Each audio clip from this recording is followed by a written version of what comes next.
Welcome in, everybody. It is Tuesday afternoon.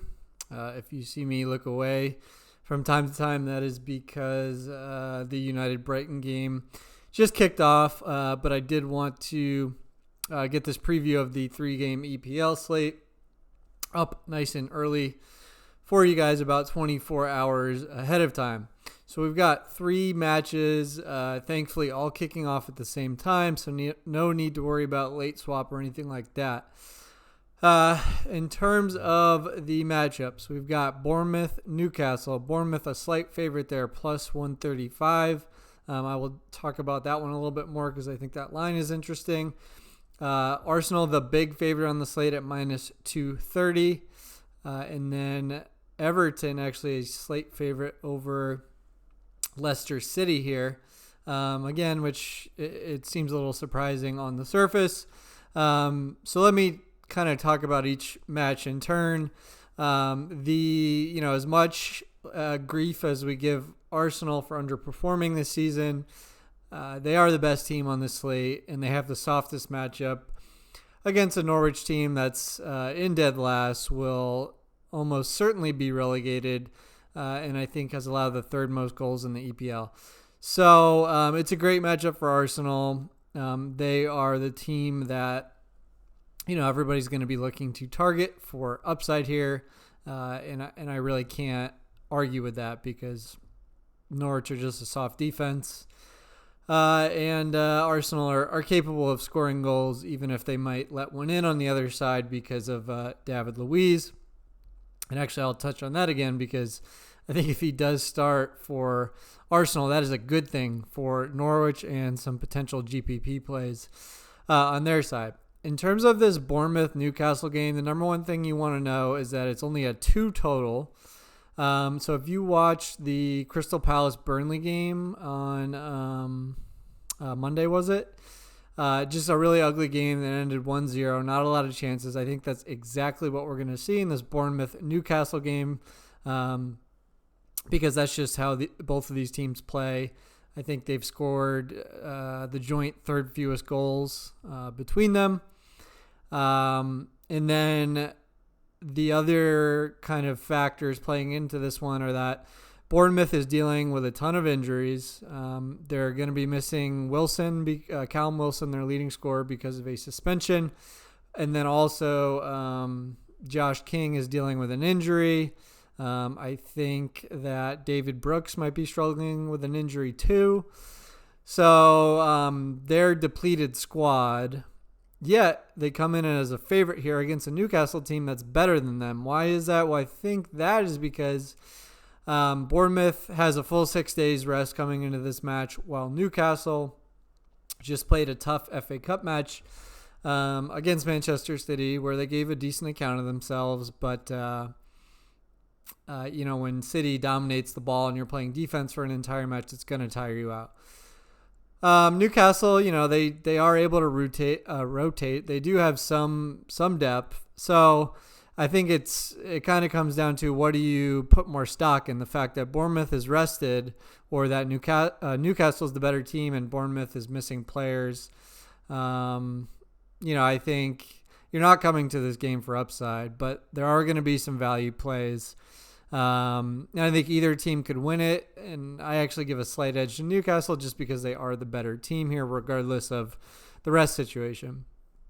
And then as far as the Everton-Leicester City game, we're dealing with a similar situation. Leicester just have not looked very good since the restart. Everton have looked better. I think they have a win and a draw. And then Leicester had an FA Cup match over the weekend. So again, they're dealing with fewer days of rest than Everton, and I think that's why we see Everton favored here. But again, this is a game that could certainly go either way, and the total is not great. It's sitting somewhere between 2 and 2.5, while the Arsenal game is the best total. At some books it's going to be 3, so definitely the one to look at.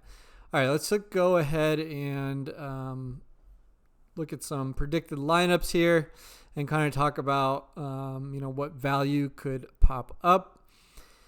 So this is the predicted Arsenal lineup. Arsenal is not a team that there's a ton of reliable fantasy options for, but I think we just have to bite that bullet and get Arsenal exposure on the slate because they are in the best position. So, well, I guess I'll get to it now, but James Maddison is probably going to miss this match for Leicester. So if we're looking, he's at the top of the midfield pool at 10K, and then the only 10K plus player besides him is Aubameyang. So, and then you've got Pepe at 9.5. So if we're operating under the assumption that Maddison is out here, and that's going to open up some midfield value, I don't see how you don't pay up for an Arsenal forward, whether it's Pepe or Aubameyang. I think the Pepe hasn't looked great. Yes, he's going to take some corners, but I think Aubameyang's floor is not much lower, if lower at all.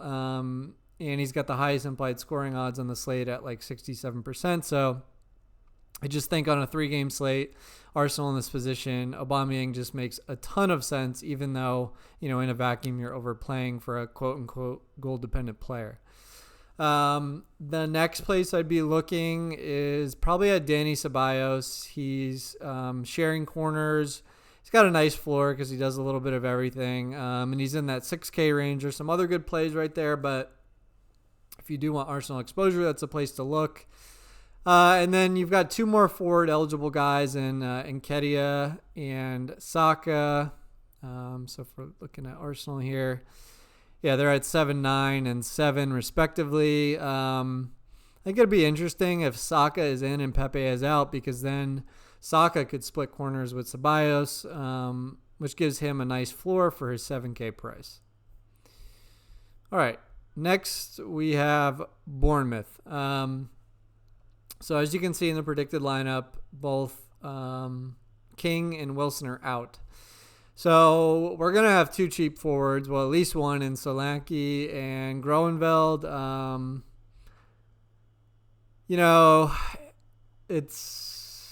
Newcastle's not a great defense, so there's some upside at that price, but I don't feel great about either of them. I probably feel better about Groenveld because he's going to be playing in a wide position, has a bit more of a floor. But the real value on Bournemouth is going to be in the form of either Brooks or Stanislas. If Stanislas starts, he probably has the primary role in set pieces. And if Brooks starts without Stanislas, then that role probably goes to him. Both of those guys are sub 5K midfield options, and they're playing a Newcastle team that'll let you cross. So I think they're both solid options. All right. What do we have next? Everton.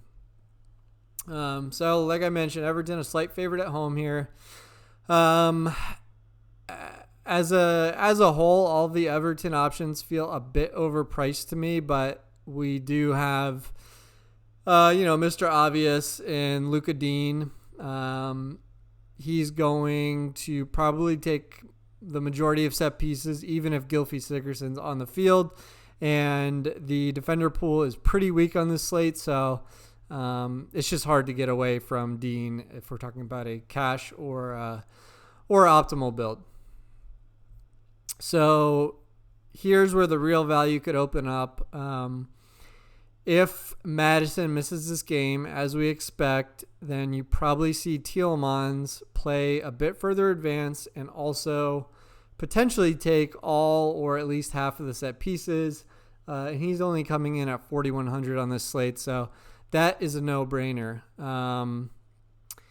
Of course, if Maddison does play in this game, then you have to make that decision between whether you want to spend that salary on Maddison or Aubameyang.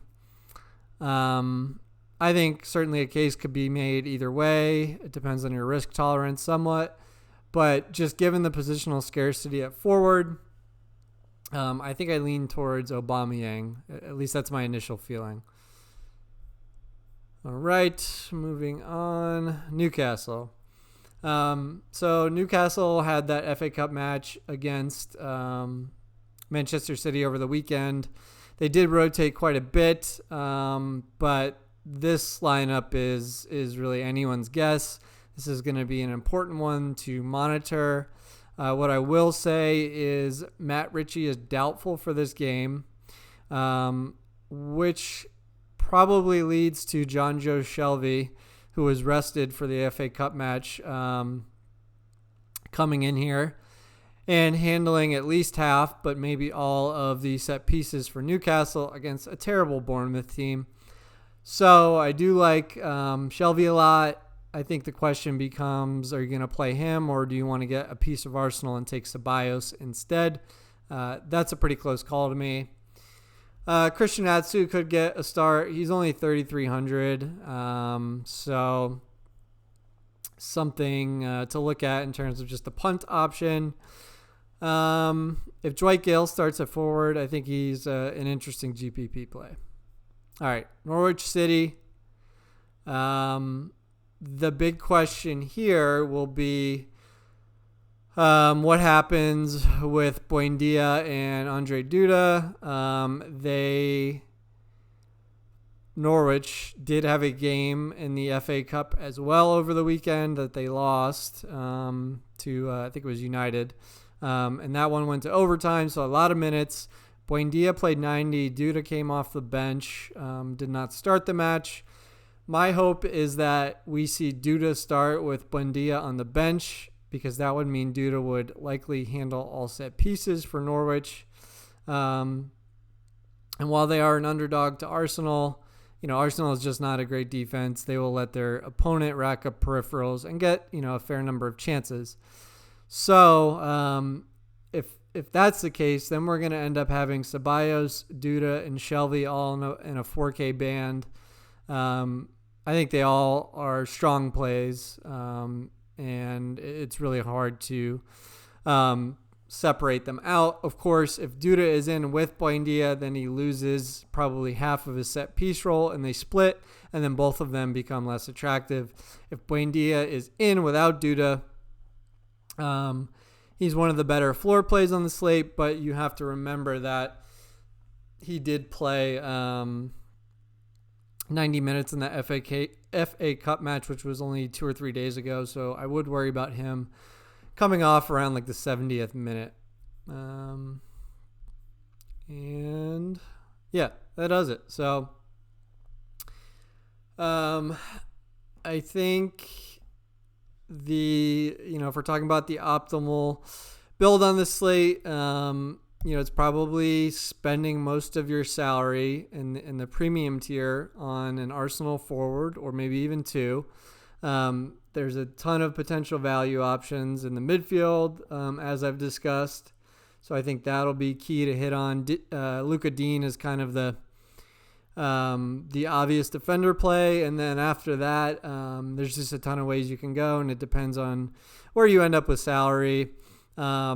I think as far as goalkeepers go, you could take any keeper from the Newcastle-Bournemouth game or the Leicester-Everton game, just because those are so hard to call. I probably will stay away from Tim Krul on Norwich, just because I think this is a game where Arsenal are at home and could put 2-3 plus goals up on Norwich, which would not be good for Krul's stat line. All right, guys, that covers it for this slate. I think I pretty much hit on all of like the really big key pieces of information that I think you'll want to be aware of, especially when making your cash or your optimal build. Of course, anything could happen with these lineups because we're really in the thick of these matches, and more than a few of these teams are only on 2 or 3 days rest. United goal. Looks like Greenwood.